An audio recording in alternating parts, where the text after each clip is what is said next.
Well,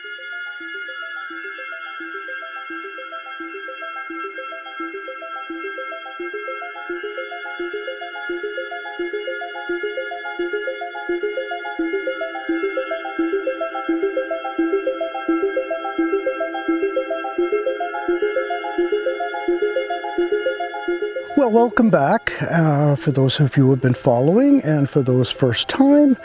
Last time out, I spoke about sacredness and respect and awe.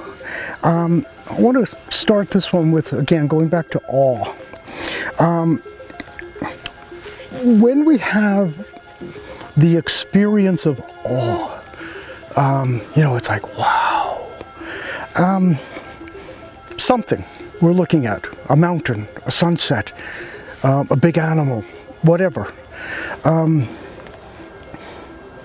we have awe, it's directed at that object, whatever that is, but not as it is. There's something about it and about you at the same time where that becomes more elevated, greater, but amplified than the subjective.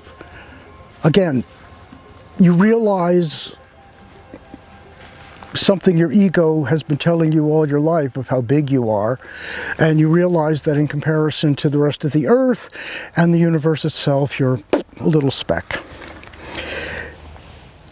But more than that, in that moment,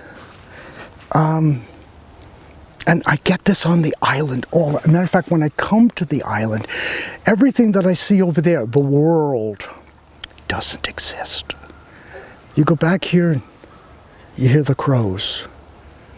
Even the mosquitoes. I don't like them, but they're part of the island. You find things that have died, things that are dying, like this tree right here and the one in back of me. It's had its life, but you're looking at it dying. And that could be a very meditative moment, because I'm going to get there as well. You just forget those everyday concerns, the politics, the nonsense, the virus, all the mayhem that we bring into life. You come here and you get the sky, you get that breeze coming off the river right now. That's what I like. You feel the presence of something out of the ordinary. That's what awe is. It stops you.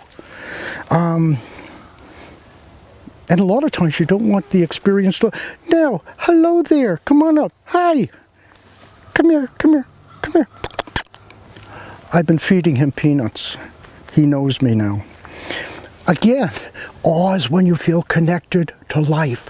When he came, I was like blossoming.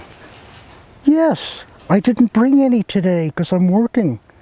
Yeah, come on, you can come up. You want to come up on me? No, come on. That's awe, and you can't plan that. Life comes to you and you feel alive. You're connected with life, with nature, with the earth, or even the universe itself, wherever he is. Wonder is similar to awe, and maybe I just had this overwhelming sense of wonder just now, because it always has joy. I remember every time I see an animal, I smile. I've seen trees, and I talk to them and smile. I don't do that with people. Maybe a therapist can help me, but I don't really care. Whatever it is, it confronts us like the squirrel just did, with surprise. You can't plan that. It comes to you. There's an astonishment that whatever the squirrel feels about me or anybody else, I don't know, I wonder, because we came over here a couple weeks ago and it came right up to us. And that's not normal for a lot of the animals. They like to kind of stay away from us. So you get that surprise, you get that astonishment that the squirrel is connected to me, and my response should be my connection to it, or these plants, or even this dead tree. It's an emotion that we feel as an adult, but it's something we lost because we used to feel it every day as a child. I remember there were two woods that I used to go to as a kid, and I would see turtles. I remember bringing home once a baby snapping turtle that got big, and I had to bring it back before it bit me. But you'd be encountering things that you didn't have in the house. You'd be encountering things you didn't have in your backyard. It was amazing to go to these places and just see what was there, to see reality. Not something that we made, but something that is, that evolution has made, that creation has made.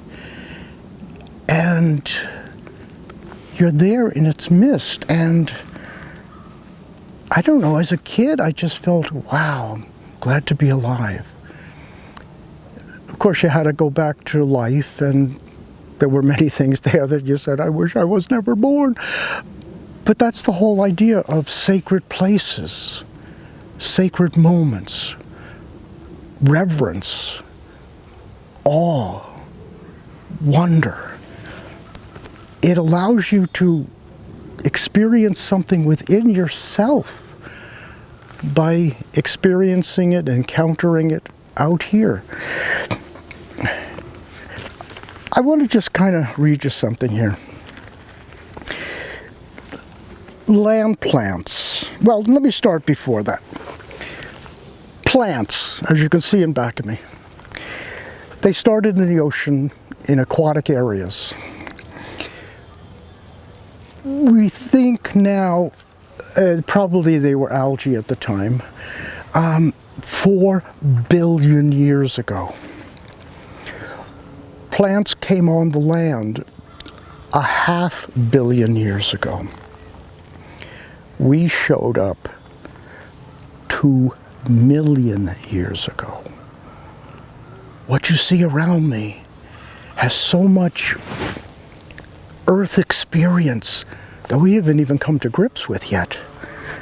And when again you look at land plants 500 million years ago, the ancestors of all of this that I'm sitting with, seed plants themselves, most of these conifers, some of these trees that have berries and stuff, these are the seeds.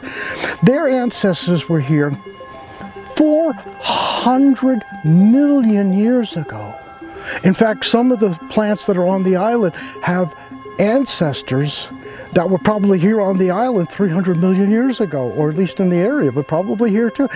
And their descendants are here, not looking the same. They've evolved, they've adapted and stuff like that. Flowering plants, a rose and stuff like that, and stuff. They're youngsters.